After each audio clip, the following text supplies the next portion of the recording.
El Evangelio es una joya gloriosa, ¿cierto? Usted no me lo va a negar. Si yo le afirmo eso con total claridad, usted va a estar de acuerdo. El Evangelio es una joya gloriosa. Entonces, si ese es el caso, hermanos, debe cargar nuestros corazones el hecho de que existan personas quienes no se les ha presentado esta joya, pero debe cargarle aún más en su corazón, en nuestros corazones, aquellos que han conocido esta joya real, pero realmente no la entienden y por consecuencia no la atesoran. Y esto no es nuevo, hermanos. Esta realidad existe desde los tiempos bíblicos, donde el ser humano ha estado lidiando con un velo que le está impidiendo contemplar la gloria de su Creador, no solamente a su alrededor, sino más específicamente en cada aspecto de su vida.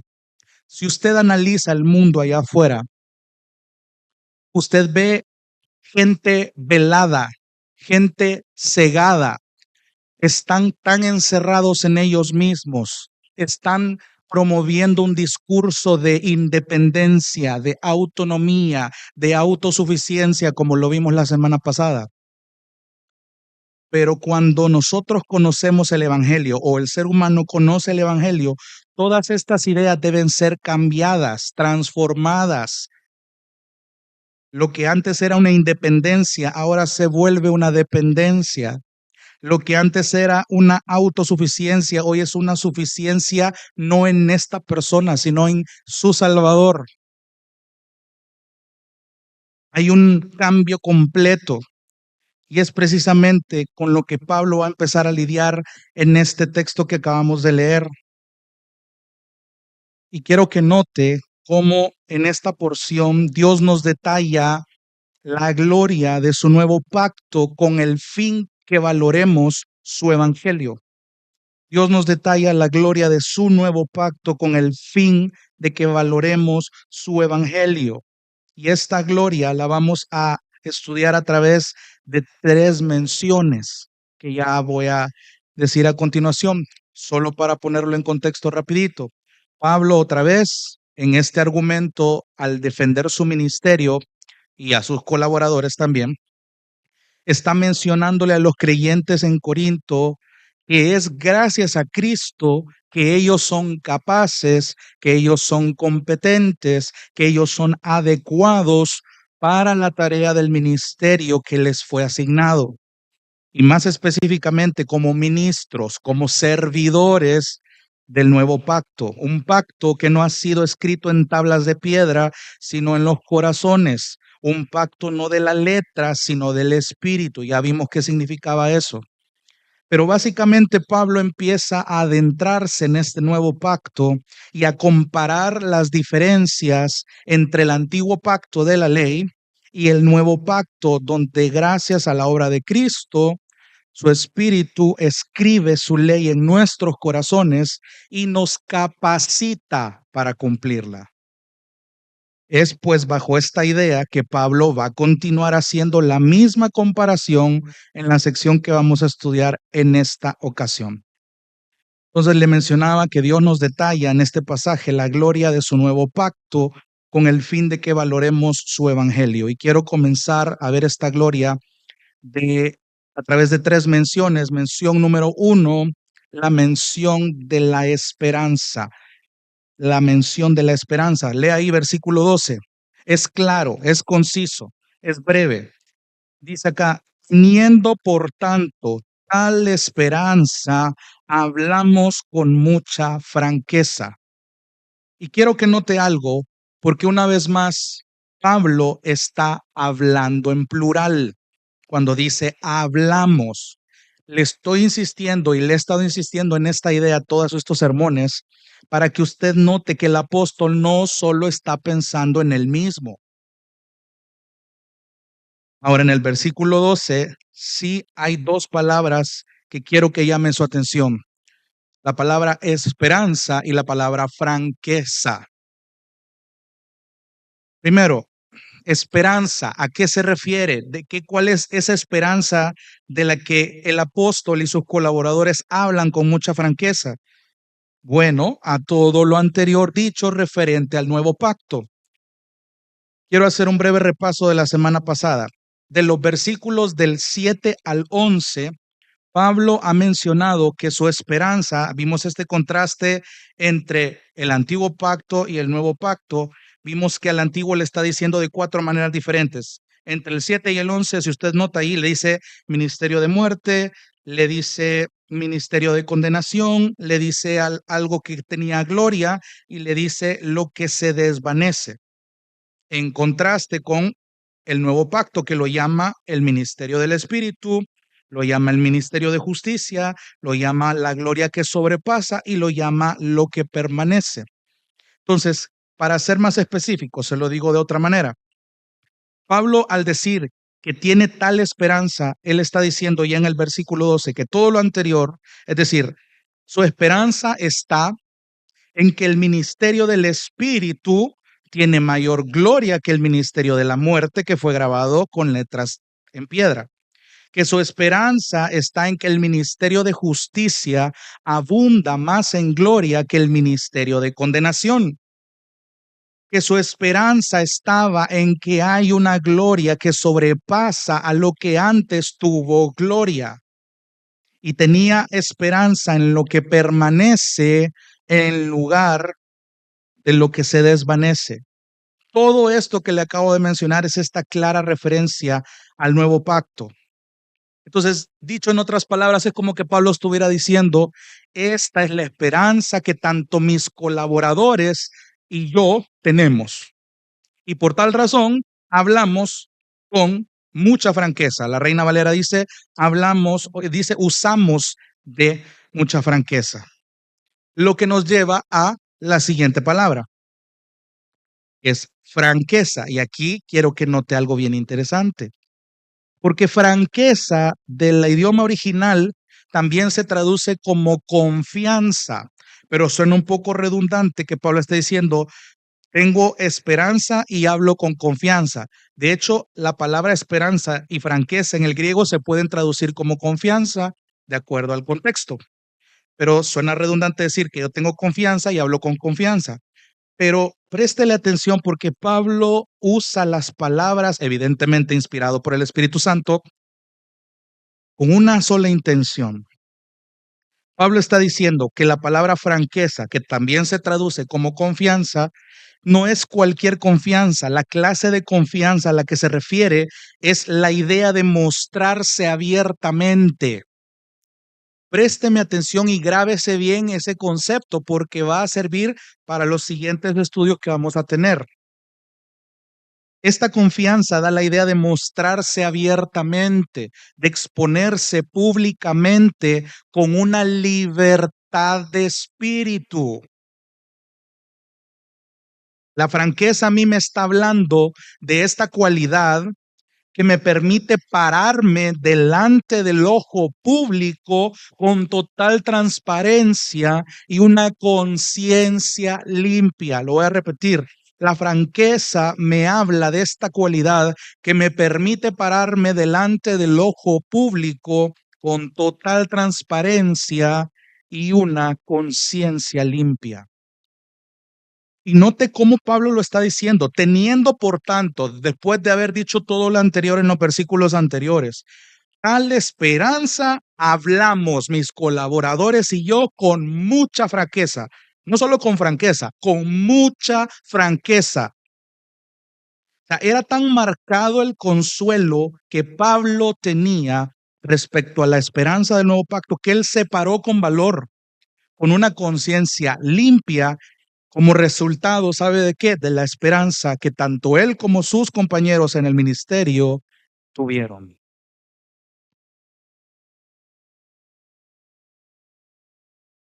Teniendo, por tanto, tal esperanza, hablamos con mucha franqueza. Esto a lo que va a introducir es lo siguiente, versículo 13, y aquí vamos a la segunda mención, que es la mención del velo que permanece.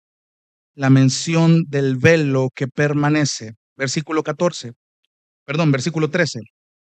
Y no somos, otra vez, nota el plural, y no somos como Moisés, que ponía un velo sobre su rostro para que los israelitas no fijaran su vista en el fin de aquello que había de desvanecerse. En la Biblia de las Américas, la palabra somos es añadido para reforzar la idea de la traducción. En la Reina Valera, la palabra somos no se encuentra. Solo dice, y no como Moisés. La Biblia de las Américas dice, y no somos como Moisés, porque viene amarrando la idea de la franqueza. Ahora bien, note algo en el versículo 13. Pablo empieza a usar la imagen del velo para continuar su idea. En ese sentido, Pablo y los suyos dice que no fueron como Moisés. La pregunta entonces es, ¿en qué sentido Pablo viene a hacer esta comparación? Pues, ¿en qué sentido él y sus colaboradores no son como Moisés? ¿Qué fue lo que hizo? Bueno, y aquí estamos viendo la explicación de Pablo sobre un pasaje del Antiguo Testamento al que quiero que me acompañe, Éxodo capítulo 34, versículo 29. Acompáñeme. Éxodo capítulo 34, versículo 29. Rostro resplandecía por haber hablado con Dios. Al ver a Aarón y todos los israelitas que la piel del rostro de Moisés resplandecía, tuvieron temor de acercarse a él. Entonces Moisés los llamó y a Aarón y todos los jefes de la congregación regresaron a él y Moisés les habló. Después se acercaron todos los israelitas y él les mandó que hicieran todo lo que el Señor había hablado con él en el monte Sinaí. Cuando Moisés acabó de hablar con ellos, note todo lo que está pasando aquí. Cuando Moisés acabó de hablar con ellos, puso un velo sobre su rostro. Pero siempre que Moisés entraba a la presencia del Señor para hablar con él, se quitaba el velo hasta que salía. Siempre que él salía, decía a los israelitas lo que el Señor le había ordenado. Los israelitas veían que la piel del rostro de Moisés resplandecía y Moisés volvía a ponerse el velo sobre su rostro hasta que entraba a hablar con Dios. Ahora bien, hay detalles importantes que resaltar aquí antes de volver a 2 Corintios y ver lo que Pablo resume.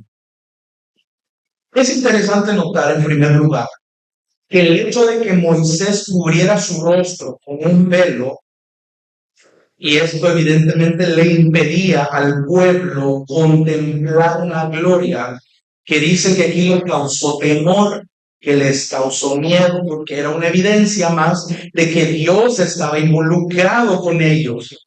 Pero, como lo vimos la semana pasada, en el antiguo pacto fue una gloria temporal. Moisés no estuvo con el rostro resplandecido durante toda su vida en el desierto. Y es más interesante notar que cuando Moisés, dice el texto aquí en Éxodo, se presentaba delante del Señor para hablar con él, Moisés se quitaba el velo. Cuando Moisés se quitaba el velo, reunía al pueblo, comunicaba lo que Dios le decía y luego se volvía a poner el velo. No ignore eso. No ignore eso. Hoy vuelva a 2 Corintios. Y miren lo que Pablo está diciendo. Él viene hablando. Tenemos tal esperanza, hablamos con mucha franqueza y agarra esta historia y él dice, y no somos como Moisés, que ponía un velo sobre su rostro para que los israelitas no fijaran su vista en el fin de aquello que había de desvanecerse. Aquí en el versículo 13, cuando está diciéndolo que también el fin de tal cosa que Moisés hacía, o más bien la palabra fin aquí también se puede traducir como conclusión. era algo que se desvanecía, como dice la Reina Valera, algo que debía ser abolido.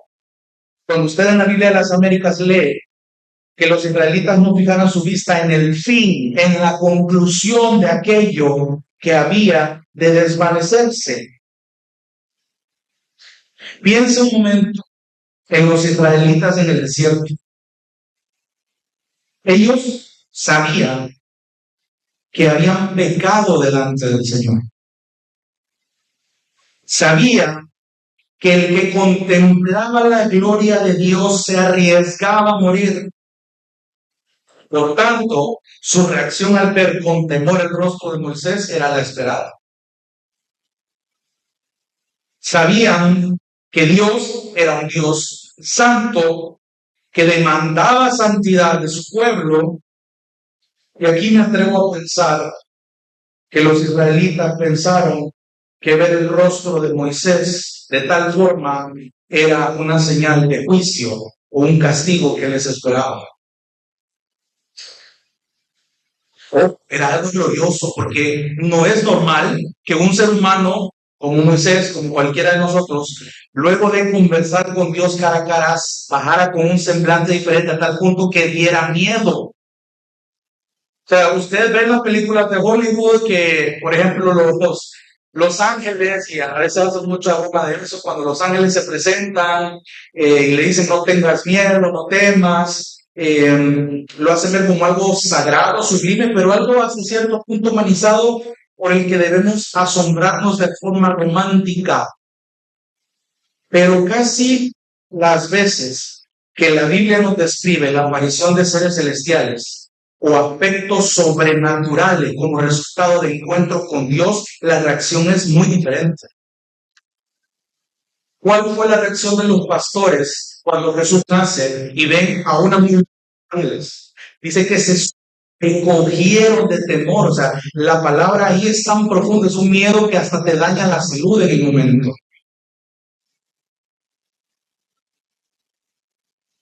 Cuando un ángel se presentaba, casi la mayoría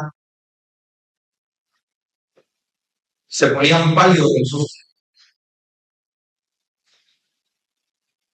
Entonces, trate de imaginar el rostro de Moisés resplandeciendo y a los israelitas sabiendo que fueron necios una y otra vez con algo con lo que el Señor fue claro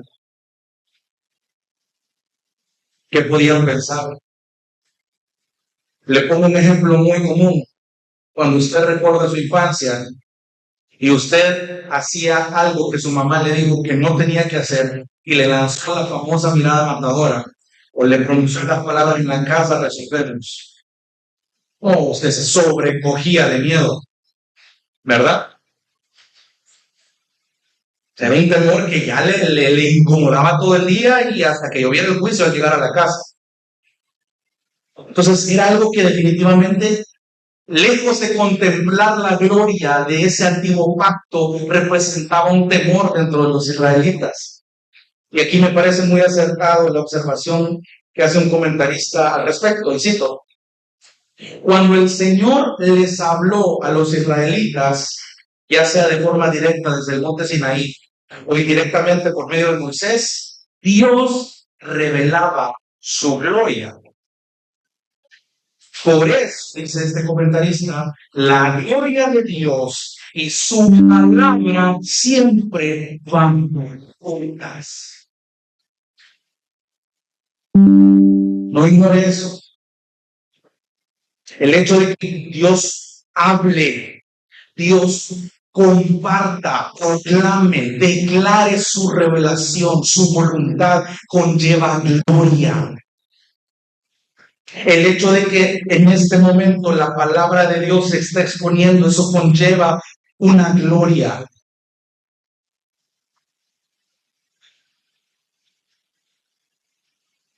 Entonces Pablo se está enfocando aquí, señores, no somos como Moisés, que ponía un velo sobre su rostro para que los israelitas no fijaran su vista en el fin de aquello que al final iba a ser temporal.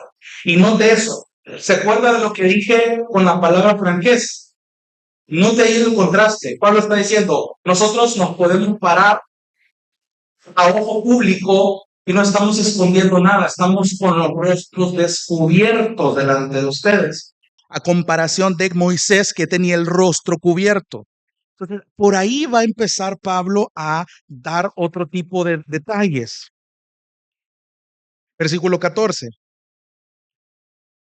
¿Qué pasó después de que los israelitas seguían con este temor de no acercarse a Moisés con el rostro velado? Versículo 14, pero el entendimiento de ellos, hablando siempre de los israelitas en el desierto, se endureció.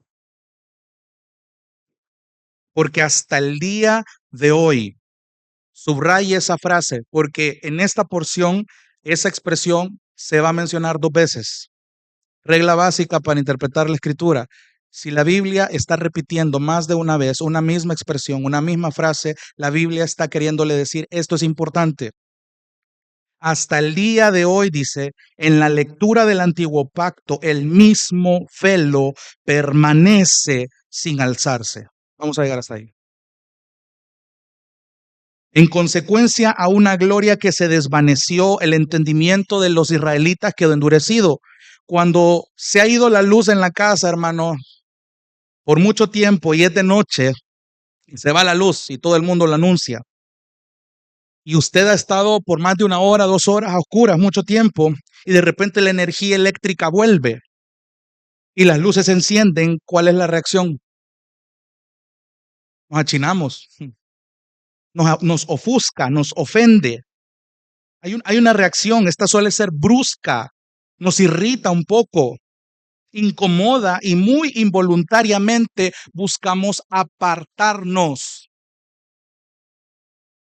De forma muy similar, los israelitas tuvieron temor y eso le dio razón a que Moisés usara este velo. ¿De dónde venía ese temor? Otra vez, de una mala conciencia porque ésta les culpaba de haber pecado contra el Señor. Luego sigue diciendo que hasta el día de hoy, refiriéndose al presente donde estaba el apóstol Pablo en ese momento, ese velo continúa puesto en muchos judíos de su época. Gente que leía la ley en las sinagogas en cada reunión. Personas que estaban contemplando una gloria aparente, pero en realidad no podían ver nada. Estaban ciegos. Ese velo espiritual les impedía ver la belleza en la ley del Señor. Ese velo era su pecado que ante la ley solamente los condenaba. Y es en ese sentido que el antiguo pacto estaba incompleto aún. Pablo está empleando ahora el pasaje de Éxodo a su propia época y a su propia gente cada vez que él está encontrando esta dureza de corazón. Aunque Dios envió a su Hijo en toda su gloria, como dice Juan 1:14, vimos su gloria, una gloria como del unigénito, pero su propio pueblo no lo recibió como el Mesías. Y note otra vez, hasta el día de hoy, en la lectura del antiguo pacto, el mismo velo permanece sin alzarse. Esto es triste. Vamos a dejar esa última parte ahí pausado. Vamos al versículo 15. Va a repetir la misma frase. Y hasta el día de hoy, cada vez que se lee a Moisés, hablando de la ley, un velo está puesto, y aquí ya es más específico, sobre sus corazones. No es que el velo se presente solo cuando se lee la ley, sino que habla de una permanencia en el corazón, algo que permea la vida entera. La dureza en los corazones de los judíos o de cualquiera que escuchaba el evangelio y se cerraba a les impedía ver a Jesús como el Mesías, aun cuando la ley apuntaba hacia él. Ese era su velo. les impedía cumplir correctamente la ley, andar en los caminos del Señor como Él lo demandaba. Imagínate a un montón de creyentes de la ley afirmando y presumiendo su cumplimiento. Yo cumplo la ley, yo guardo la ley, yo obedezco la ley, pero se engañan a ellos mismos porque simplemente no estaban viendo al Mesías, no estaban viendo a Cristo. Había un velo. Y si te remontas al Éxodo, Moisés comunicó los mandamientos de Dios al pueblo. Ellos lo escucharon, pero ¿cuál fue el resultado? Ya sabemos la historia. El pueblo no obedeció. Israel no hizo caso. No obedecieron lo que el antiguo pacto había estipulado. ¿Sabe? Cuando le piden a Moisés que se cubra el rostro, lo que realmente están haciendo es apartarse de Dios. De modo semejante, los judíos estaban haciendo lo mismo en los tiempos de Pablo. Pablo aquí está hablando con gran pesar.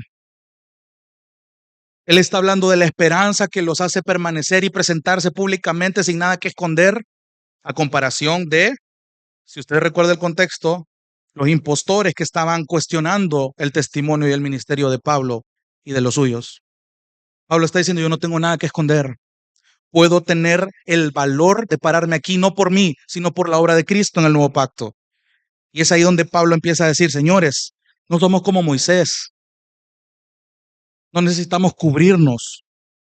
Y es triste porque hay un velo en estos días, dice Pablo, donde la gente no puede ver este nuevo pacto, no puede ver esta gloria, no puede entender este evangelio. Es triste porque la gente sigue reuniéndose en las sinagogas, sigue proclamando la ley del Señor, siguen recitando los salmos, siguen recitando la ley de Moisés y ellos se engañan a sí mismos pensando que de esa manera están agradando a Dios cuando no es así. Hay un velo,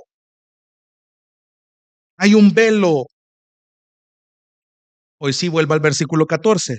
Pero el entendimiento de ellos se endureció porque hasta el día de hoy, en la lectura del antiguo pacto, el mismo velo permanece sin alzarse. Pues solo en Cristo es quitado. Subraye esa expresión, es quitado. Porque al igual que la expresión hasta el día de hoy, la expresión es quitado está dos veces en esta porción.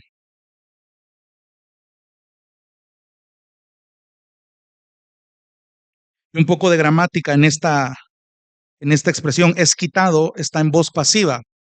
La voz pasiva en la gramática me dice que yo recibo la acción, pero no porque yo fui el autor de esa acción, sino que alguien más hizo la acción que yo recibí. ¿Quién es el que me quita el velo? ¿Quién es el que quita el velo? Cristo.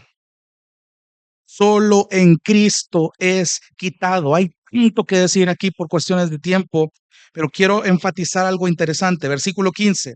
Y hasta el día de hoy, cada vez que se lee a Moisés, un velo está puesto sobre sus corazones. Esto va más profundo. Esto permea lo interior del ser humano. Yo puedo emparentar muchas prácticas cristianas, muchas prácticas piadosas, pero si mi corazón está cegado, endurecido, yo no puedo entender la gloria de este nuevo pacto. Pablo está diciendo, hasta el día de hoy hay personas que leen la ley, que se jactan de obedecerla, pero hay un velo sobre sus corazones. Y eso no se quedó en los tiempos de Pablo, hermano. Esto está vigente hoy. Y esto debería cargarnos, esto debería apesadumbrarnos. Y aquí quiero ir a la tercera mención, que es la mención del velo que es quitado.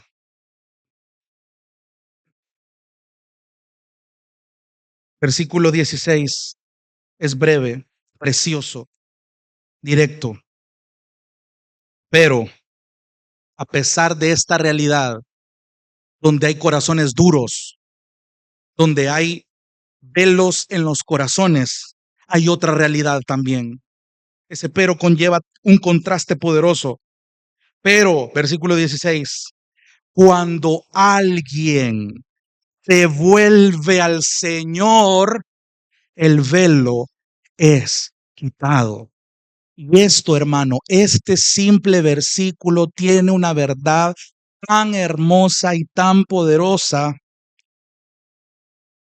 El pero es una señal de esperanza en medio del argumento de Pablo al señalar esta realidad cruel de corazones duros y velados. El propio Pablo tuvo que salir del contexto del antiguo pacto en el que se había criado y educado. Era un fariseo de fariseos, era un doctor de la ley. Él adoptó todo el esquema del nuevo pacto después de su conversión allá en Damasco. Se puede la historia.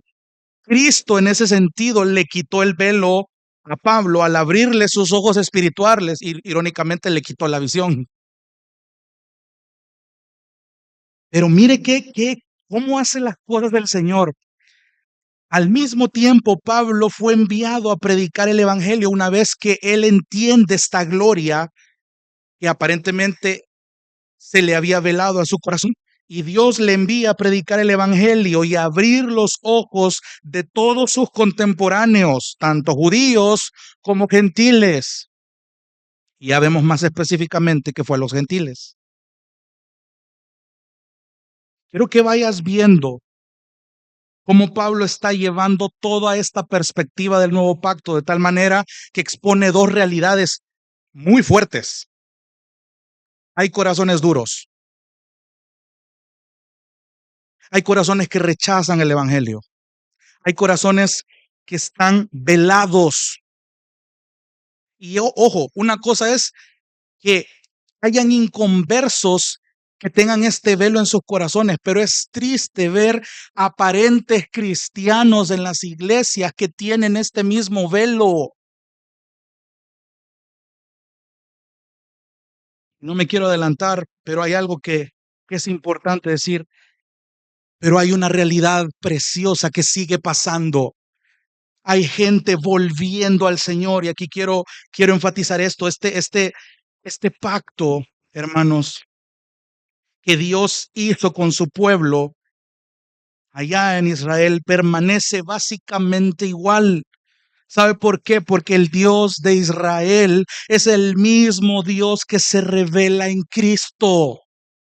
Y esto a mí me apunta a un atributo tan precioso como la inmutabilidad del Señor. Que Dios es inmutable quiere decir que Él no cambia.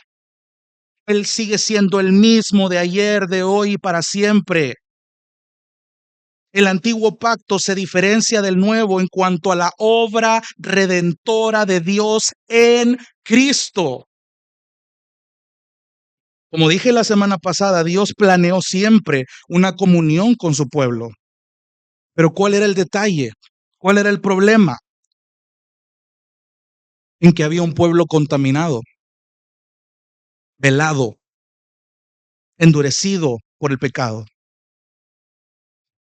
Por tanto, no podían ser dignos de estar en la presencia del Señor. Un Dios tres veces santo, un Dios cuya santidad demandaba santidad. Si estas condiciones no se daban, era imposible que el ser humano pudiera tener comunión, porque el ser humano bajo esta condición era abominable delante de él. Y el antiguo pacto enfatizaba eso. ¿Sabes lo que decía el antiguo pacto? Tú no puedes cumplir estas condiciones. Entonces la pregunta es, ¿quién cumplió estas condiciones en el nuevo pacto? Cristo, Jesucristo. La demanda de santidad de parte de Dios ahora en Él sí puede ser cumplida. Ya no somos abominables delante de Dios. El velo fue quitado en Cristo. Podemos contemplar lo glorioso de su ser de su obra, de su amor, de su gracia, de su bondad, de su justicia, de su santidad sin la cual nadie va a poder verlo, su majestad, su perdón, su evangelio. Cuando alguien se vuelve al Señor, el velo es quitado.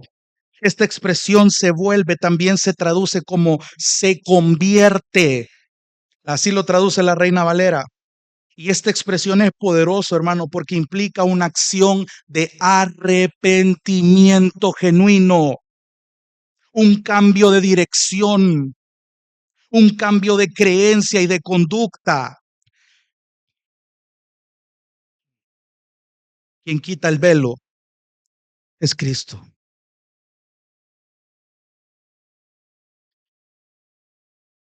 Entonces hoy sí vuelvo a lo que les decía anteriormente. Tenemos delante de nosotros dos realidades fuertes, con efectos fuertes. Tenemos personas veladas, endurecidas, que rechazan el Evangelio.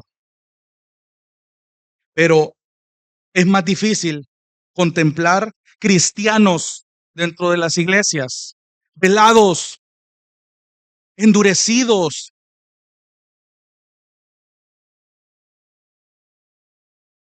con una, con una simplicidad hacia el Evangelio.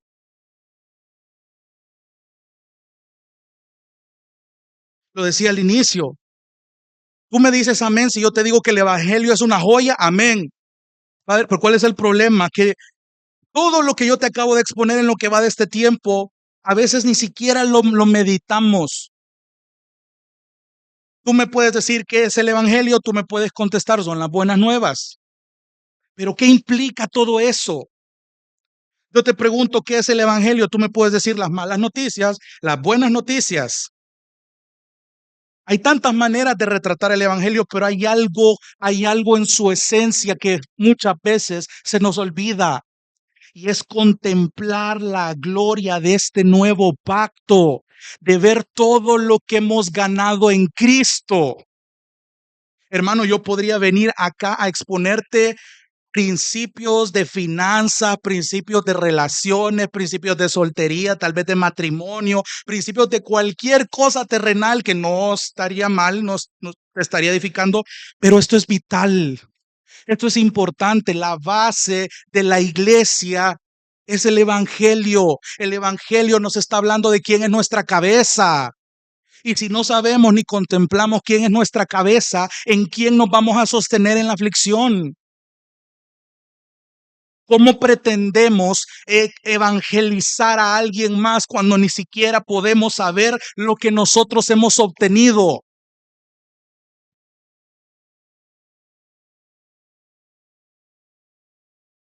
¿Cómo pretendemos ser una iglesia que proclama la gran comisión cuando ni siquiera la podemos entender bien? ¿Cómo pretendemos ser creyentes que hagan discípulos enseñando todas las cosas que Jesús predicó si ni siquiera conocemos lo que Jesús predicó? Puedo tener la habilidad de hacer discípulos, pero si ni siquiera puedo guardar, obedecer lo que este nuevo pacto me manda hacer, no estoy entendiendo el evangelio. Hay un velo en mi corazón que debe ser quitado. Incluso puede llegar a revelarte, hermano, que en realidad tú no has nacido de nuevo. Esto es delicado, préstame atención, porque yo no quisiera saber que tú llegas a presentarte delante del trono del Señor y tú digas, Señor, Señor, yo me congregué en gracia y verdad toda mi vida, serví en gracia y verdad, morí en gracia y verdad, canté en gracia y verdad, prediqué en gracia y verdad, en tu nombre prediqué a través de gracia y verdad. Y la respuesta va a ser una sorpresa enorme.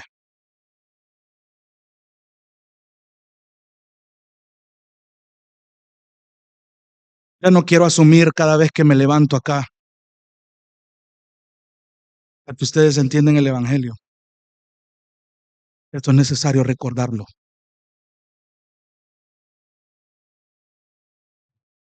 Es una responsabilidad que me va a ser demandada. ¿Conoces el Evangelio, hermano? ¿Conoces el Evangelio, hermana? ¿Conoces la belleza de la gloria del nuevo pacto, donde la ley del Señor compartida conlleva gloria también? Y es una gloria que a través de su Espíritu ahora nosotros tenemos para vivir para Él. ¿Lo entiendes exactamente de esta manera?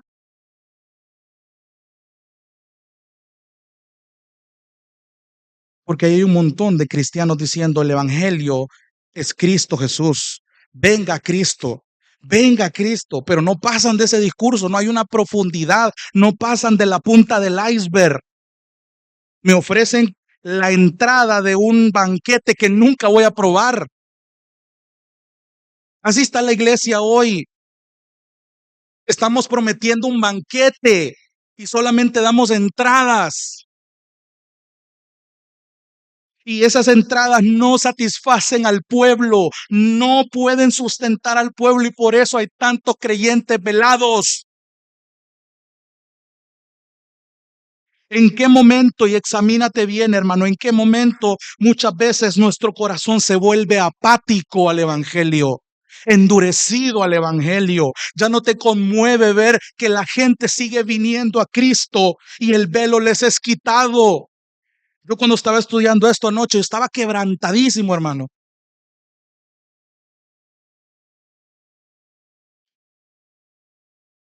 Entonces te hago la pregunta, ¿puedes tú afirmar como el apóstol Pablo con total seguridad que tu esperanza en el evangelio te permite hablar con franqueza?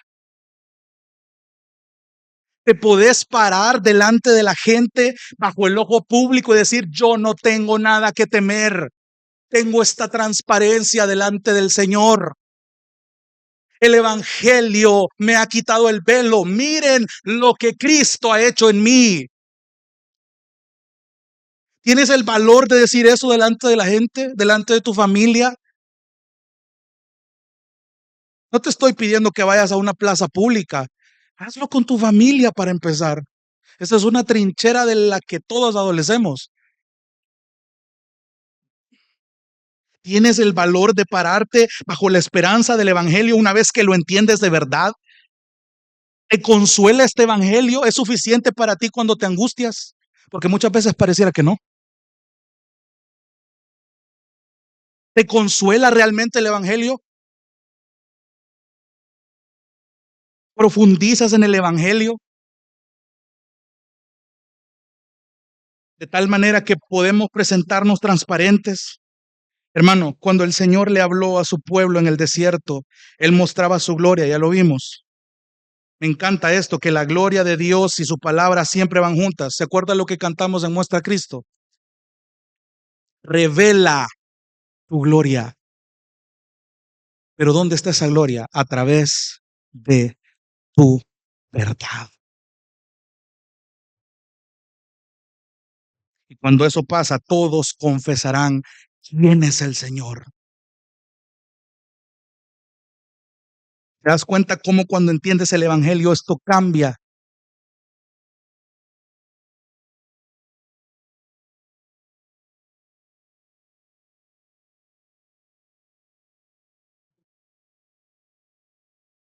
¿Sabes algo que sucede cuando pecamos? Hay una culpa que ataca nuestras conciencias. Cuando la culpa suele atacar nuestras conciencias, casi siempre suele afirmar verdades a medias que la realidad del nuevo pacto o un entendimiento correcto del Evangelio complementa. ¿Sabes lo que la culpa suele hacer? Te dice, tú mereces esto, tú eres culpable de esto te lo has ganado, esto es consecuencia de tu pecado. Pero es una verdad incompleta, hermano, porque si tú estás en Cristo, la culpa no debería de triunfar sobre tu aflicción. Cuando yo entiendo la gloria del nuevo pacto y el velo me es quitado, sí, no ignoro la realidad. Yo era un merecedor de todos los males solo por el simple hecho de rebelarme contra el Señor y su palabra. Pero el nuevo pacto en Cristo me dice, sí, tú eres culpable, pero Cristo ya pagó.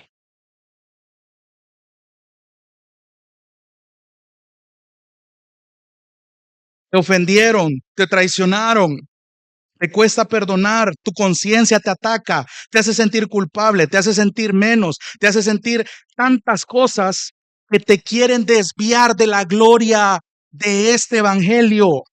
Hermano, Cristo ya pagó. Esa es una frase corta pero poderosa. No hay pecado que sea más grande que la obra de la cruz. Si tú lo piensas, es por gracia que Dios, a pesar de todo lo que pasó en el desierto, Él no se apartó de Israel en el desierto. Permaneció fiel a la promesa que hizo en su pacto. Dios mantuvo su presencia en el campamento de Israel. Esa misma fidelidad lo llevó a redimir a su pueblo durante la historia bíblica. Tú ves al Señor manteniendo su pacto, manteniendo sus promesas como roca firme. Lo cantábamos. Las promesas del Señor son firmes como roca. Lo llevó a redimir a su pueblo a través del acto de amor más asombroso, dar a su único hijo para que todo aquel que cree en él no se pierda, se le quite el velo, se vuelva al Señor y tenga vida eterna. Juan 3:16 todos lo sabemos, pero profundizamos en ello. Dios sigue fiel a su pacto. Dios sigue fiel a sus promesas. El velo sirve en este caso, y para ir concluyendo, como este símbolo de corazones endurecidos que rehúsan aceptar y obedecer la palabra de Dios. Hermanos, ¿con qué actitud recibimos la palabra de Dios? Y ojo, actitud porque todo comienza desde acá. Yo te podría poner de tarea práctica, ora unas 20 veces al día. Ponte a leer la Biblia 4 horas, unos 4 capítulos, escribe unos 7 cuadernos sobre lo que tú piensas del Señor. Pero si algo no hay adentro, si algo no ha cambiado y el velo sigue, no sirve de nada.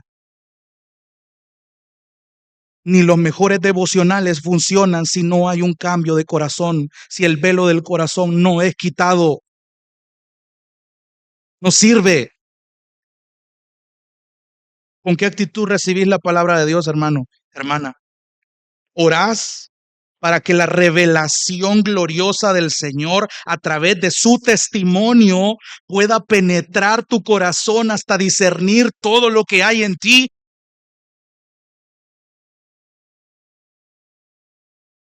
Escucha al salmista en el Salmo 119, 33 al 37.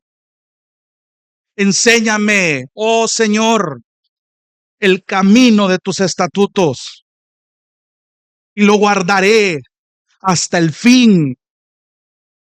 Dame entendimiento para que guarde tu ley y la cumpla de todo corazón. Hazme andar por la senda de tus mandamientos, porque en ella me deleito. Inclina mi corazón a tus testimonios y no a la ganancia deshonesta. Aparta mis ojos de mirar la vanidad y vivifícame en tus caminos. Solo una relación viviente, genuina con Cristo va a remover el velo de nuestro pecado.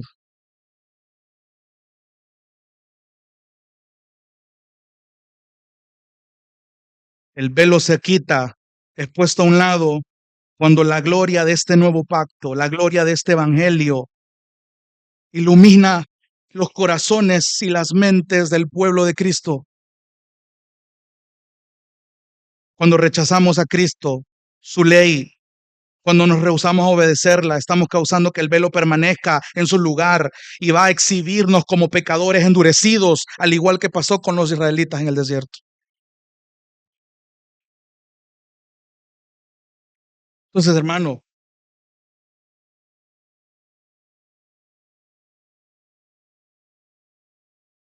el Evangelio es una joya. Amén, claro que sí. Pero nunca olvides todo lo que hay implícito. La gloria del nuevo pacto va más allá de venir un domingo por 2 horas.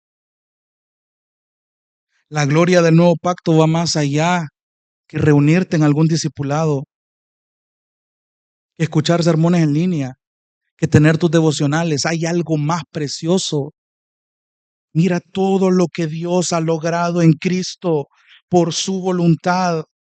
Mírate hace unos años, tú no entendías lo que hoy entiendes. ¿Tú crees que fue por tu capacidad?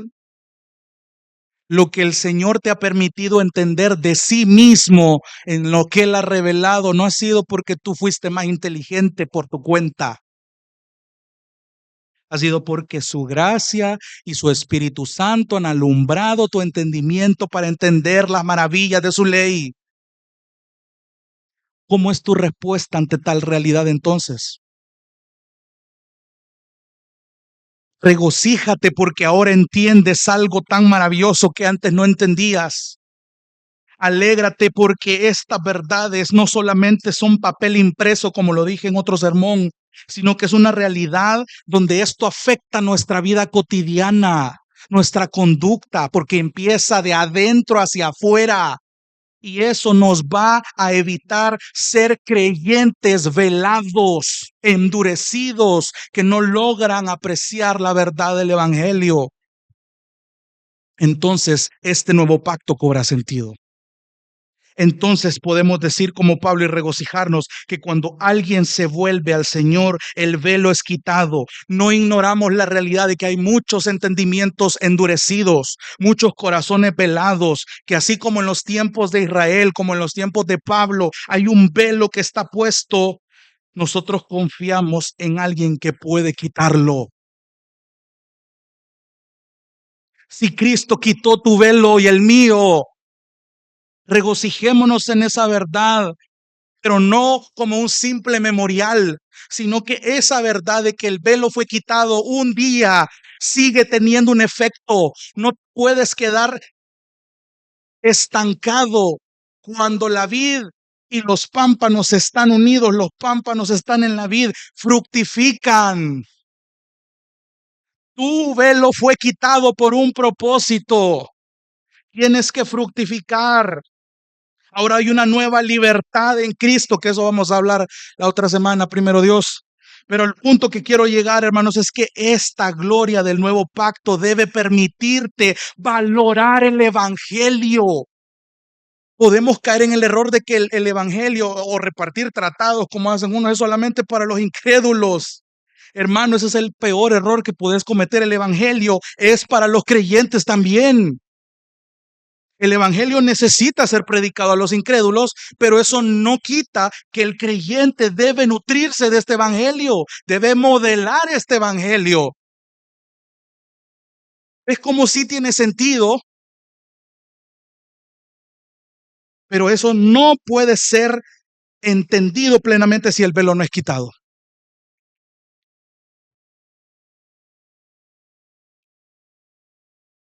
Ahora en Cristo,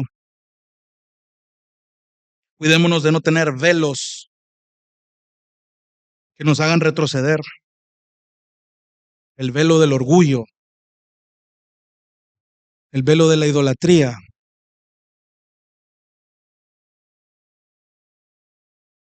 el velo de la autosuficiencia, el velo de la independencia. Todo eso te aleja y te busca alejar de la realidad de que no puedes creerte independiente, hermano. Somos esclavos de Cristo, servidores. del nuevo pacto. Personas a quienes el velo les fue quitado para vivir el evangelio, no un protagonismo nuestro, sino apuntar con toda nuestra vida a lo que Él ha hecho en nosotros. Entonces mira la gloria de este nuevo pacto, valora su evangelio, mira la mención de la esperanza, mira la mención del velo que permanece, mira la mención del velo que es quitado y date cuenta quién es tu Dios. Y si aún no ha pasado que este velo no había sido quitado, ora al Señor, porque estoy seguro que puede existir alguien cuyo velo todavía no ha sido quitado. Y la exhortación es la misma de los apóstoles: arrepiéntete, corre a Cristo y el velo va a ser quitado. Permite que la gloria del Señor pueda ser entendida a través de la iluminación de su Espíritu Santo. Pero arrepiéntete. No te pierdas de esta joya. Entonces, hermanos, que Dios nos conceda entenderla en todos sus aspectos para poder atesorarla y contemplar las maravillas de nuestro Salvador en cada aspecto de nuestra vida. La ley del Señor es perfecta. El testimonio de Jehová es fiel. Los preceptos de Jehová son puros. Los juicios de Jehová son verdad. Todas ellas más deseables que el oro y que la miel. Vamos a orar. Dios te bendiga. Realmente es un privilegio para nosotros que puedas escuchar el mensaje de la palabra de Dios. Esperamos que Dios obra en tu vida grandemente a partir de lo que puedas escuchar y aprender a través de este sermón. Sin embargo, creemos que solo este sermón es insuficiente y no debería de suplantar por ningún motivo tu asistencia a una iglesia local. La iglesia local es el medio por el cual Dios obra en la vida de su pueblo. Te motivamos a que busques una iglesia sana donde congregarte o puedas contactarte con nosotros en nuestras redes sociales para que nos puedas visitar. Será un gusto poder servirte y que podamos juntos adorar a Dios en comunión con sus redimidos mientras aprendemos de su palabra. Que el Señor te bendiga.